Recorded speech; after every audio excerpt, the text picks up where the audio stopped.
నమస్కారం ఘంటారావానికి స్వాగతం. ముందుగా ప్రధాన అంశాలు. వైట్ హౌస్ కాల్పుల నిందితుడు 21 ఏళ్ల నాసిరే బెస్ట్గా గుర్తింపు. గతంలో అనుమానాస్పదంగా తిరుగుతూ పలుమార్లు అరెస్టు.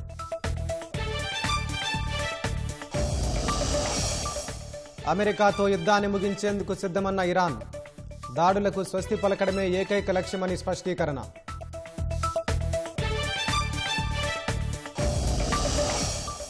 రెండో విడతలో 2.5 లక్షల ఇందిరమ్మ ఇళ్లకు మంత్రివర్గ ఆమోదం. క్యూర్ పరిధిలో 1,00,000 గృహాల కేటాయింపునకు పచ్చజెండా.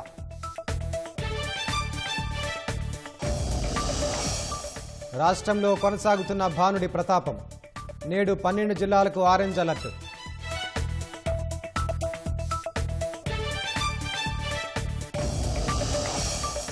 కాళేశ్వరంలో వైభవపేతంగా సరస్వతి అంత్య పుష్కరాలు. త్రివేణి సంగమంలో పుణ్య స్నానాలు ఆచరిస్తున్న భక్తజనం.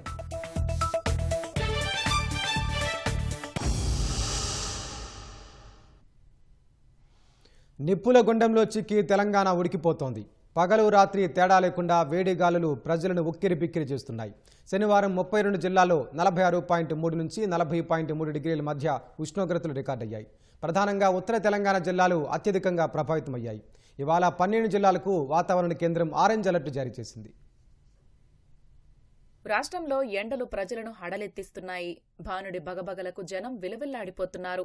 శనివారం 32 జిల్లాల్లో 46.3 నుంచి 40.3 డిగ్రీల మధ్య ఉష్ణోగ్రతలు రికార్డైనట్లు వాతావరణ శాఖ తెలిపింది.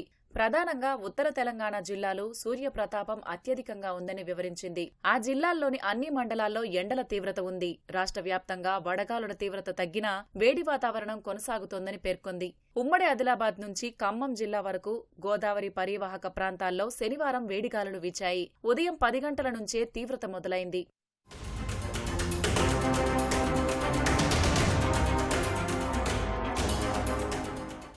ఈ నెల 27 వరకు రాష్ట్రంలో వడగాలులు వీస్తాయని, అప్రమత్తంగా ఉండాలని వాతావరణ శాఖ ప్రజలను హెచ్చరించింది. ఉత్తర తెలంగాణ జిల్లాలకు ఆరెంజ్, దక్షిణ మధ్య తెలంగాణ జిల్లాలకు యెల్లో అలర్ట్ జారీ చేసింది. నేడు ఉమ్మడి ఆదిలాబాద్, కరీంనగర్, పెద్దపల్లి, ఉమ్మడి వరంగల్, నల్గొండ, సూర్యాపేటలకు ఆరెంజ్ అలర్ట్ జారీ చేసింది. కొన్ని జిల్లాల్లో ఓ మోస్తారు నుంచి తేలికపాటి వర్షాలు కురుస్తాయని పేర్కొంది. ఇప్పటి వరకు పగటిపూట అత్యధిక వేడితో వణికిపోయిన జనానికి ఇకపై రాత్రిపూట నిద్ర పట్టని పరిస్థితులు ఎదురుకానుంది. ఈ నెల 27 వరకు హైదరాబాద్ సహా రంగారెడ్డి, మేడ్చల్, మల్కాజ్గిరి, హనుమకొండ, వరంగల్, మంచిర్యాల, కుమురంభీం, ఆసిఫాబాద్, ఆదిలాబాద్ జిల్లాల్లో వేడిగాలులు వీస్తాయని వాతావరణ శాఖ వివరించింది. ఆయా ప్రాంతాలకు యెల్లో అలర్ట్ జారీ చేసింది.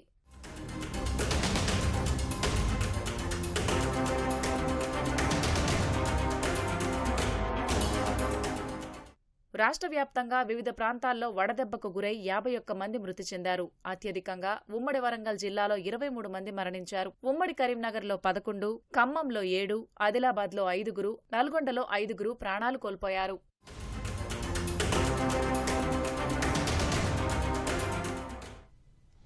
అమెరికా అధ్యక్ష భవనం శ్వేత సౌధం సమీపంలో కాల్పులు తీవ్ర కలకలం రేపాయి. వైట్ హౌస్ వెలుపల విధుల్లో ఉన్న సీక్రెట్ సర్వీస్ సిబ్బందిపై ఒక దుండగుడు అకస్మాత్తుగా కాల్పులకు తెగబడ్డాడు. వెంటనే అప్రమత్తమైన భద్రతా దళాలు జరిపిన ఎదురు కాల్పులో నిందితుడు మృతి చెందాడు. అతని సమీపంలో ఉన్న మరో వ్యక్తికి తీవ్ర గాయాలయ్యాయి. ఈ ఘటన జరిగిన సమయంలో అమెరికా అధ్యక్షుడు డొనాల్డ్ ట్రంప్ వైట్ హౌస్లోనే ఉండటంతో భద్రతా బలగాలు భారీగా మోహరించాయి. అమెరికా అధ్యక్ష కార్యాలయం శ్వేత సౌధం సమీపంలో కాల్పులు కలకలం రేపాయి. ఒక గుర్తు తెలియని వ్యక్తి వైట్ హౌస్ కాంప్లెక్స్ వెలుపల ఉన్న ఒక సెక్యూరిటీ చెక్ పాయింట్ వద్దకు చేరుకుని అక్కడ ఉన్న భద్రతా సిబ్బందిపై ఒక్కసారిగా కాల్పులకు తెగబడ్డాడు. వెంటనే అప్రమత్తమైన భద్రతా దళాలు నిందితుడిపై ఎదురు కాల్పులకు దిగాయి. ఈ క్రమంలో నిందితుడితో పాటు అతడికి సమీపంలో ఉన్న ఓ పౌరుడికి కూడా బుల్లెట్లు తగిలాయి. వారిద్దరిని ఆసుపత్రికి తరలించగా నిందితుడు మరణించినట్లు వైట్ హౌస్ అధికారి చెప్పారు. మరో వ్యక్తి పరిస్థితి విషమంగా ఉందని తెలిపారు. ఈ ఘటనలో 15 నుంచి 30 రౌండ్ల కాల్పులు జరిగాయని పేర్కొన్నారు. అయితే సీక్రెట్ సర్వీస్ సిబ్బందికి ఎలాంటి గాయాలు కాలేదు. Deal is close, only for the two sides to remain far apart.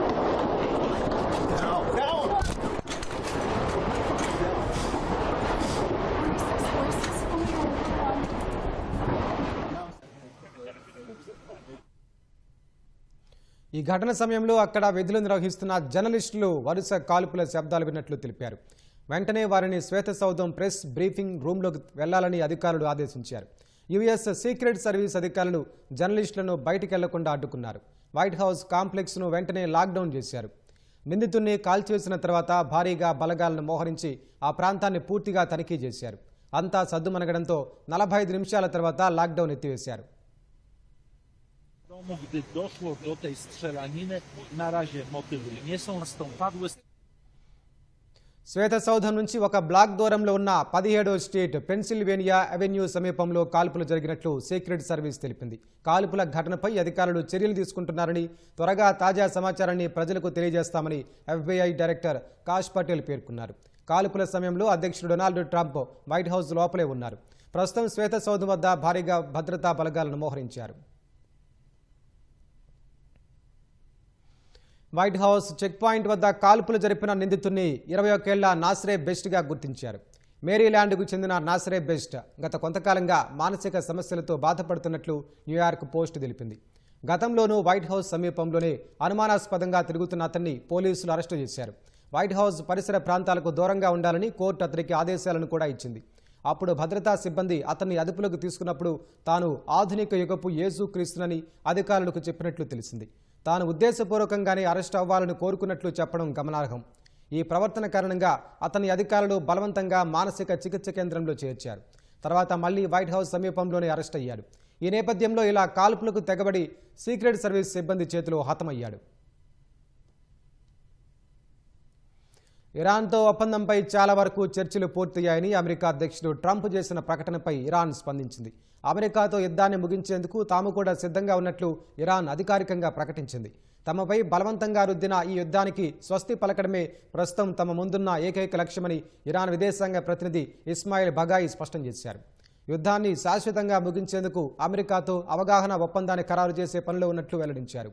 లెబనాన్తో సహా అన్ని వైపులా యుద్ధాన్ని పూర్తిగా ముగించడంపైనే చర్చలు జరుగుతున్నాయని, మొదట ప్రాథమిక ఒప్పందాన్ని కుదుర్చుకొని తర్వాత 60 రోజుల్లో తుది ఒప్పందానికి చేరుకుంటామని ఇరాన్ వివరించింది. అందుకు ముఖ్యంగా సముద్ర మార్గంలో అమెరికా నౌకాదళ దిగ్బంధనాన్ని ఎత్తివేయాలని, గతంలో అమెరికా స్తంభించిన ఇరాన్ ఆస్తులను విడుదల చేయాలనే 2 ప్రధాన డిమాండ్లను తాము ముందుంచినట్లు బగాయి పేర్కొన్నారు. ఈ శాంతి చర్చల్లో అణు అంశంపై ఎలాంటి చర్చలు జరగడం లేదని, రాబోయే 3-4 రోజుల్లో ఈ ఒప్పందంపై ఒక స్పష్టత వచ్చే అవకాశం ఉందని ఇరాన్ విదేశాంగ శాఖ ప్రతినిధి స్పష్టం చేశారు. రెండో విడతలో 2.5 లక్షల ఇందిరమ్మ ఇళ్లు మంజూరు చేయాలని మంత్రివర్గం నిర్ణయించింది. పూరీ గుడిసెల్లోని పేదలందరికీ ఇల్లు కేటాయించాలని పేర్కొంది. హైదరాబాద్ క్యూర్ పరిధిలోని పేద మధ్యతరగతి ప్రజలకు అపార్ట్మెంట్లు నిర్మించేందుకు ఆమోదముద్ర వేసింది. కొన్నేళ్లుగా చర్చనీయాంశంగా ఉన్న విద్యుత్ పంపిణీకి సంబంధించి కేంద్ర ప్రభుత్వ ఆర్డీఎస్ పథకంలో చేర్చాలని నిర్ణయించింది. గోదావరి పుష్కరాలకు 1000 కోట్లు, పాలమూరు రంగారెడ్డి ప్రాజెక్టుకు 587 కోట్లు కేటాయిస్తూ మంత్రివర్గం ఆమోదముద్ర వేసింది. పేదల ఇళ్ల నిర్మాణానికి పెద్దపీట వేయాలని రాష్ట్ర మంత్రి మండలి నిర్ణయించింది. పూరి గుడిసెలు లేని ఆదర్శ రాష్ట్రంగా తెలంగాణను తీర్చిదిద్దాలని తీర్మానించింది.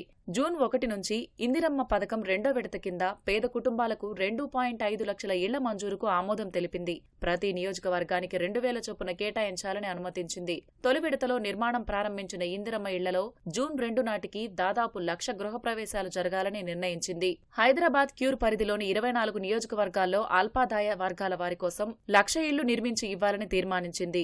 ఉమ్మడి రాష్ట్రంలో కాంగ్రెస్ హయాంలో నిలిచిపోయిన ఇళ్లు పూర్తి చేయాలని కేబినెట్ నిర్ణయించింది. కుమ్రం భీం ఆసిఫాబాద్ జిల్లా కెరమెరి మండలం కొటారిలో కొలాం ఆదివాసులకు ప్రభుత్వం నిర్మించిన 28 ఇందిరమ్మ ఇళ్లని జూన్ 1న సీఎం రేవంత్ రెడ్డి ప్రారంభించనున్నట్లు పొంగులేటి శ్రీనివాసరెడ్డి తెలిపారు. ఈ పేదవాడి ప్రభుత్వం వచ్చిన తర్వాత మొదటి విడత రాష్ట్ర వ్యాప్తంగా 4.5 లక్షల ఇళ్లు ఇచ్చి సుమారు 22,500 కోట్లు ఖర్చు పెట్టే కార్యక్రమం ఒడివడిగా మొదటి విడత చేశాం. రెండో విడత కూడా జూన్ 1వ తారీఖు నాడు ఆసిఫాబాద్ జిల్లాలో గౌరవ ముఖ్యమంత్రి గారు చేతుల మీదుగా రెండో విడత 2.5 లక్షల ఇళ్లు లాంఛనంగా ఎలకేషన్ చేసే కార్యక్రమాన్ని చేపట్టాం. ప్రతి నియోజకవర్గానికి 2,000 ఇళ్లు ఇవ్వాలనేది నిర్ణయం తీసుకోవడం జరిగింది. అది ఏ నియోజకవర్గంలో ఏ గ్రామంలో ఎన్ని పూరిళ్లు ఉన్నాయన్నది మా దగ్గర లిస్ట్ ఉంది.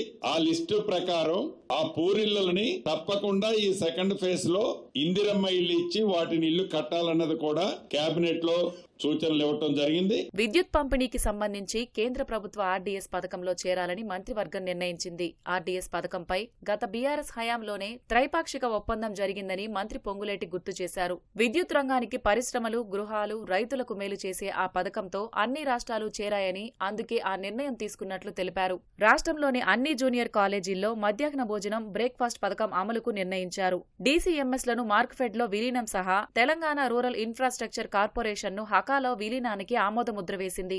పాలమూరు రంగారెడ్డి ఎత్తిపోతల పథకం భూసేకరణ, పునరావాసం, మౌలిక వసతుల సదుపాయాల కల్పన కోసం 587 కోట్లు కేటాయించినట్లు మంత్రి పొంగులేటి వెల్లడించారు.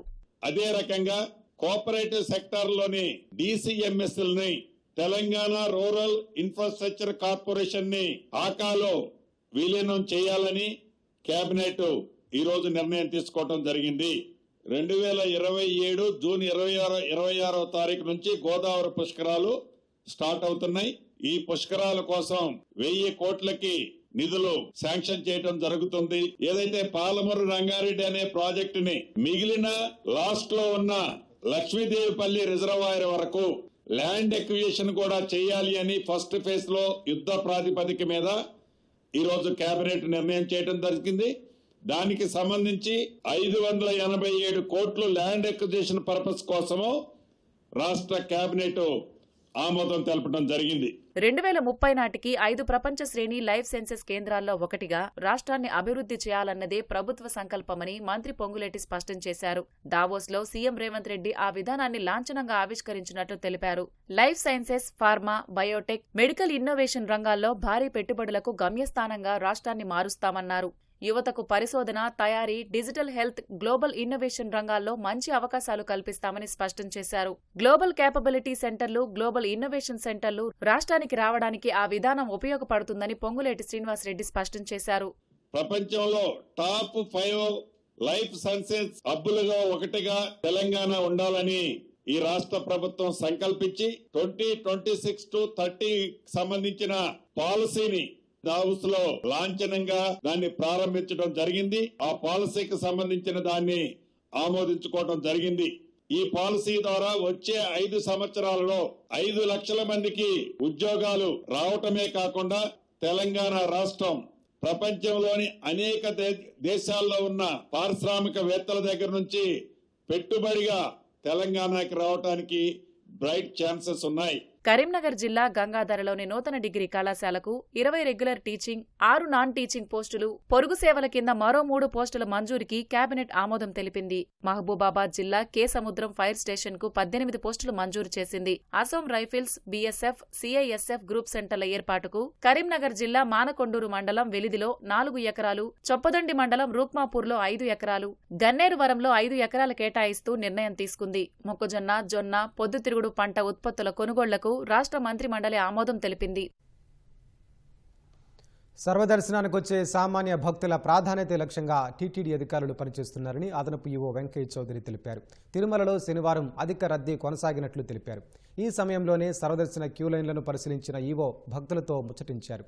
భక్తజనులకు వీలినంత త్వరగా శ్రీవారి దర్శనం కల్పిస్తున్నట్లు తెలిపారు. తిరుమలలోని అన్ని వంటశాలలు నిరంతరాయంగా 19 గంటలు పనిచేస్తున్నాయని వెంకయ్య చౌదరి చెప్పారు. వచ్చే పిలిగ్రిమ్స్కి అనుగుణంగా అడ్మినిస్ట్రేషన్ కూడా గేరప్ అయిపోయి ఎఫిషియన్సీ కూడా అదే రకంగా కూడా ఇంకా ఎఫిషియెంట్ కూడా పనిచేస్తూ ఉన్నారు. ఆఫీసర్స్ 24 అవర్స్ కూడా పనిచేస్తూ షిఫ్ట్ వారీగా పనిచేస్తూ ఏ పొజిషన్ లో కూడా ఆబ్సెంట్ అనే లేకుండా ఇంకొక ఆఫీసర్ రీప్లేస్ చేయడం జరుగుతూ ఉంది. మనకి అన్నదానంలో కూడా అందరూ శ్రీవారి సేవకులు కూడా కంటిన్యూస్ గా రొటేట్ చేస్తూ చేయడం జరిగింది. అన్నప్రసాదంతో పాటు అలానే డ్రింకింగ్ వాటర్ కూడా ఆల్వేస్ అవైలబిలిటీలో కూడా పెట్టి వాళ్ళకి ఎప్పటికప్పుడు సర్వ్ చేయడం జరుగుతూ ఉంది. అలానే క్యూ లైన్లో ఎంటర్ అయ్యే వాళ్ళకు కూడా విజిలెన్స్ వైపు నుంచి నిరంతరం వాళ్ళకి సలహాలు ఇవ్వడం జరుగుతుంది. చిన్నగా రమ్మని, పరిగెత్తవద్దని, వృద్ధుల పిల్లల్ని కూడా చూసుకొని రమ్మని చెప్పి వాళ్ళకు కూడా ఎప్పటికప్పుడు సలహాలు ఇస్తూ జిగ్జాగ్ లైన్లో ఉంచి చిన్నగా రిలీజ్ చేయడం జరుగుతుంది. పిలిగ్రిమ్ యొక్క సేఫ్టీ, సెక్యూరిటీ పాయింట్ను ఆల్వేస్ మనం ప్రైమ్ ఆఫ్ ది అజెండా, మన agenda top of the agenda పెట్టుకొని చూసుకోవడం జరుగుతుంది. అంతా కూడా చాలా సమన్వయంతో అన్ని విభాగాలు కూడా పనిచేస్తూ ఉన్నాయి. అంటే విజ్ఞప్తి అందరికి కూడా, ఎంత పెద్ద క్రౌడ్ వచ్చినా కానీ అడ్మినిస్ట్రేషన్ చాలా ఎఫిషియెంట్గా కూడా ఎఫెక్టివ్గా పనిచేసి అందరూ కూడా పనిచేస్తున్నారంటే అది టీమ్ స్పిరిట్. అలానే భక్తులు కూడా కోఆపరేట్ చేయాలి. భక్తులు కూడా ఉచిత బస్సుని మ్యాక్సిమం ఉపయోగించుకుంటే ఖచ్చితంగా పబ్లిక్ ట్రాన్స్పోర్ట్ సిస్టమ్ అనేది ఎప్పుడూ ఉపయోగకరంగా ఉంటుందని ఈ సందర్భంగా తెలియజేస్తూ భక్తులకు కూడా ఎప్పటికప్పుడు సూచనలు చేస్తూ సమాచారం కూడా ఎప్పుడు కూడా అఫీషియల్గా రిలీజ్ చేస్తూ ఉంటాం. ఆ సమాచారాన్ని వాళ్ళు చూసుకొని దాని ప్రకారం వాళ్ళు ప్లాన్ చేస్తే ఇంకా బ్రహ్మాండంగా ఉంటుందని ఈ సందర్భంగా తెలియజేస్తూ రాజన్న సిరిసిల్ల జిల్లా వేములవాడలోని పలు లాడ్జిల్లో డీఎస్పీ ఆధ్వర్యంలో పోలీసులు ఆకస్మిక తనిఖీలు నిర్వహించారు. బసకు వచ్చిన వారి వివరాలకు సంబంధించిన బుక్ రిజిస్టర్లను పరిశీలించారు. ఆయా ప్రాంగణాల్లో ఏర్పాటు చేసిన సీసీ కెమెరాల పనితీరు, రికార్డింగ్ వ్యవస్థను తనిఖీ చేశారు. లాడ్జీలకు వచ్చే ప్రతి ఒక్కరి ఆధార్ కార్డు లేదా ఇతర గుర్తింపు పత్రాలను తప్పనిసరిగా పరిశీలించాలని నిర్వాహకులకు సూచించారు. పూర్తి వివరాలను రిజిస్టర్లలో నమోదు చేసిన తర్వాతే గదులు కేటాయించాలని స్పష్టం చేశారు. ఎవరైనా అనుమానాస్పదంగా కనిపిస్తే వెంటనే పోలీసులకు సమాచారం అందించాలన్నారు. నిబంధనలు ఉల్లంఘించిన వారిపై చట్టపరమైన చర్యలు తీసుకుంటామని పోలీసులు హెచ్చరించారు. పెద్దపల్లి జిల్లా గోదావరి ఖనిలో మద్యం మత్తులో యువకులు వీరంగం సృష్టించారు. గంగానగర్ మద్యం దుకాణం వద్ద బీరు కోసం 2 వర్గాలు ఘర్షణకు దిగి సీసాలతో దాడులకు పాల్పడ్డారు. ఈ ఘటనకు సంబంధించిన సీసీటీవీ ఫుటేజీ సోషల్ మీడియాలో వైరల్గా మారింది. మంచిర్యాల జిల్లా జైపూర్కు చెందిన యువకులు మద్యం సేవిస్తుండగా స్థానిక బాపూజీ నగర్కు చెందిన 3 యువకులు మద్యం మత్తులో తమకు బీరిప్పించాలని గొడవకు దిగారు. దీంతో ఇరు వర్గాల మధ్య ఘర్షణ వాతావరణం నెలకొంది. యువకులు ఒకరినొకరు కొట్టుకుంటూ రాజీవ్ రహదారిపై గుచ్చారు. గాయపడిన వారిని స్థానికులు ప్రభుత్వ ఆసుపత్రికి తరలించారు. పోలీసులు కేసు నమోదు చేసుకుని దర్యాప్తు చేస్తున్నారు.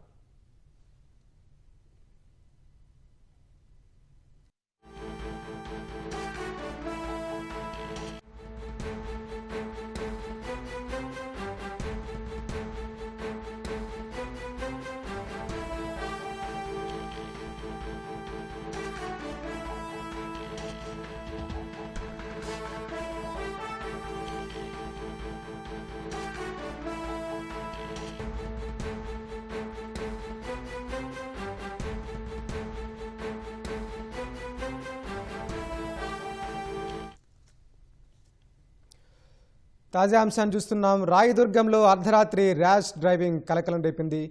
ర్యాష్ డ్రైవింగ్ చేసిన వ్యక్తిని పోలీసులు అదుపులోకి తీసుకున్నారు. దీనికి సంబంధించిన మరింత సమాచారం మా ప్రతినిధి రమేష్ అందిస్తారు. రమేష్, చెప్పండి, దీనికి సంబంధించిన పూర్తి సమాచారం ఏంటి? రాయదుర్గం పోలీస్ స్టేషన్ పరిధిలో అర్ధరాత్రి యువకులు రేసింగ్ తో కూడా మొత్తం అక్కడ భీమత్వం సృష్టించే పరిస్థితి అయితే ఉందని చెప్పవచ్చు. అయితే కార్లలో భారీ సౌండ్ లైసెన్స్ ఏర్పరచుకొని రాత్రి వేళ రాజు డ్రైవింగ్ చేస్తున్నట్టు కూడా అధికారులకు సమాచారం రావడంతో కూడా ముఠావుట్న అక్కడికి వచ్చి చేరుకోవడం జరిగింది. ఇదంతా కూడా వీకెండ్ సంబంధించి వీకెండ్ సమయంలో కూడా పెద్ద ఎత్తున రేసింగ్ సంబంధించి నిర్వహిస్తున్నట్లు కూడా గతంలో అనేక సార్లు పోలీస్ అధికారులు నిఘా పెట్టి మరి వారికి సంబంధించి అదుపులో తీసుకొని హెచ్చరికలు జారీ చేయడం జరిగింది. ఇంకొకసారి ఇక్కడ రేసింగ్ నిర్వహించినట్లయితే కఠినంగా చర్యలు తీసుకుంటామని చెప్పి కూడా పదే వాళ్ళు హెచ్చరికలు జారీ చేసినప్పటికీ పోలీసులు వీళ్ళు రేసింగ్ నిర్వహిస్తున్న యువకులు మొత్తం పట్టించుకోకుండా మరొకసారి నిన్న అర్ధరాత్రి రేసింగ్ తో కూడా అక్కడ ఉన్న చుట్టుపక్కలకు సంబంధించి కూడా పరిసర ప్రాంతాల్లో కూడా భీమత్వం అయితే సృష్టించడం జరిగింది. అర్ధరాత్రి హోండా సీట్ కారుకు సంబంధించి కూడా రేసింగ్ చేస్తుంటే పోలీసుల పైకి అది కారు దూసుకువెళ్ళేందుకు కూడా ప్రయత్నించినట్లు కూడా తెలుస్తుంది. అయితే అక్కడ విధులకు సంబంధించి నిర్వహిస్తున్న కానిస్టేబుల్ పై కూడా కానిస్టేబుల్ రమేష్ కి రేసింగ్ భాగంగా అతనికి కూడా కొంతవరకు గాయాలైనట్లయితే పోలీసులు అయితే సమాచారం అందించడం జరిగింది. అయితే టీ హబ్ పరిసర ప్రాంతాల్లో రేసింగ్ చేయొద్దని చెప్పి కూడా ఇప్పటికే పలుమార్లు హెచ్చరికలు జారీ చేసినప్పటికీ వారు పట్టించుకోకుండా ఇదే విధంగా చేస్తున్నట్టు కూడా అధికారులకు గుర్తించడం జరిగింది. వెంటనే ఆ కార్ని కానీ తర్వాత ఒక వ్యక్తిని సంబంధించి కూడా అదుపులో తీసుకొని ప్రస్తుతం రాయదుర్గ పోలీస్ స్టేషన్ అయితే తరలించడం జరిగింది. ఇదే విధంగా తరచుగా ఎన్నిసార్లు నిఘా పెట్టినా గానీ ఎన్నిసార్లు హెచ్చరికలు జారీ చేసినప్పటికీ కూడా వారు ఇదే విధంగా అక్కడ హంగామా సృష్టిస్తున్నారు. అది కూడా వీకెండ్ సమయంలో మాత్రమే ఇదే విధంగా చేస్తున్నారు. ఇంకపై ఇలాంటివి చేసిన వారి పైన కూడా కఠినంగా చర్యలు తీసుకునేందుకు కూడా మేము సిద్ధంగా ఉందని చెప్పి కూడా పోలీసు అధికారులు ప్రస్తుతం అయితే చెప్తున్నారు. అక్కడ నుంచి అర్ధరాత్రి సమయంలో రేసింగ్ నిర్వహిస్తున్నారు కూడా అక్కడ ఉన్న వాహనదారులు కానీ అక్కడ నుంచి అక్కడ దగ్గరలో ఉన్న నివాసాలకు సంబంధించి కూడా కొంతవరకు ఇబ్బందికరంగా కలిగిస్తున్న విధంగా కూడా ఉన్నాయని చెప్పి కూడా ఆ పోలీసులు అయితే ఇప్పటికే వారికి చెప్పడం జరిగింది. అయినప్పటికీ పట్టించుకోకుండా ఈ హంగామా సృష్టించిన వారిపైన కూడా ప్రస్తుతం పోలీసులు కేసు నమోదు చేయాలన్న ఆలోచనలో కూడా ఉన్నట్టు కూడా తెలుస్తుంది. ధన్యవాదాలు రమేష్.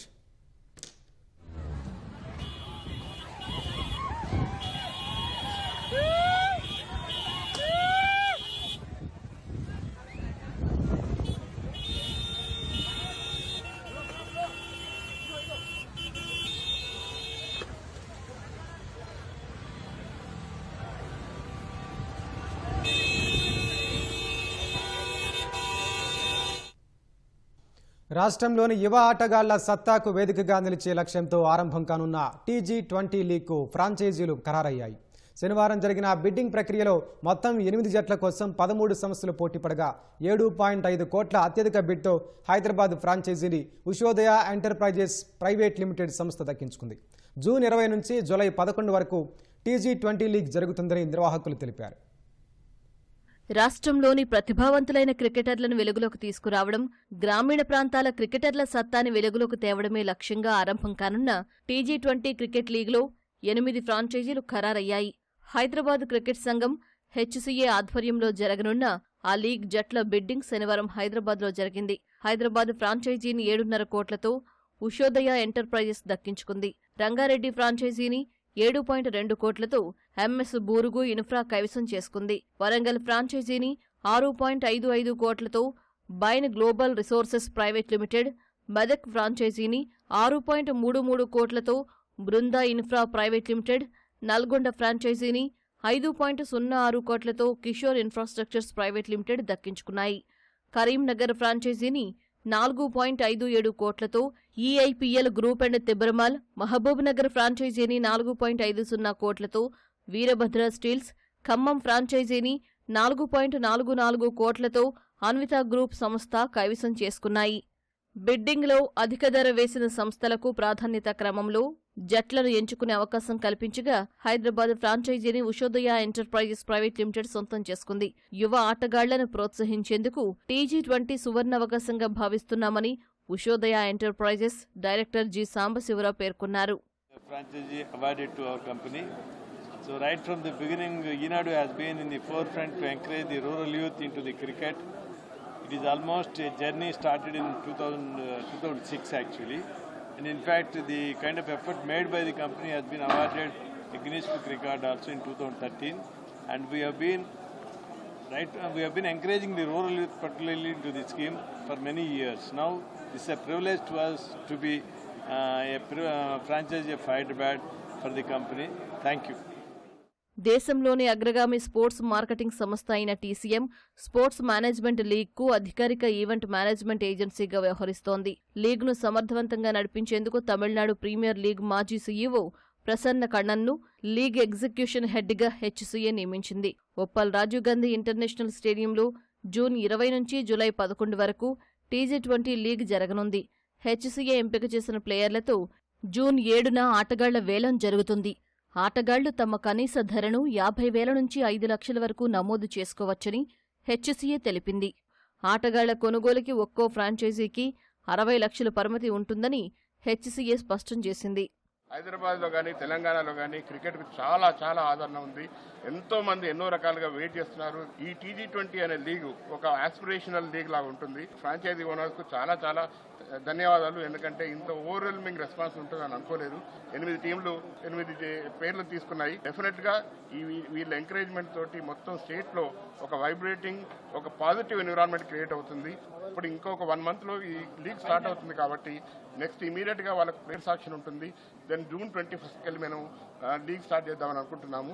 ఎంటైర్ తెలంగాణలో ఉన్న క్రికెట్ అభిమానులకు ఇది ఒక పండుగ వాతావరణంగా ఉంటుందని ఆశిస్తున్నాను. దేశానికి ప్రాతినిధ్యం వహించే క్రికెటర్లు తిలక్ వర్మ, మహమ్మద్ సిరాజ్ ఆ వేలంలో భాగమయ్యే అవకాశముంది. Star sports Telugu, Jio Hotstar మ్యాచ్లను వీక్షించవచ్చు.